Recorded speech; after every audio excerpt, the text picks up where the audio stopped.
In this guide, I'm going to show you how to mute location in Snapchat.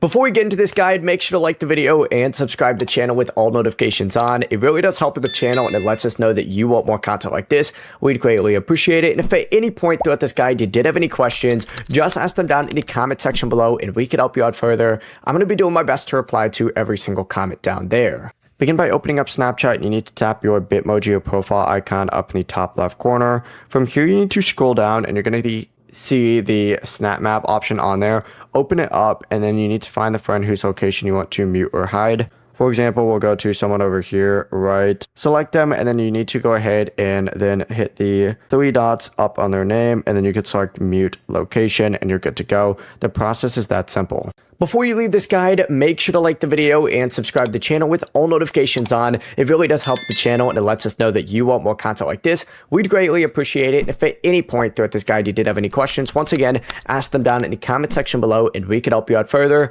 I'm going to be doing my best to reply to every single comment down there. Have a great rest of your day though. Peace.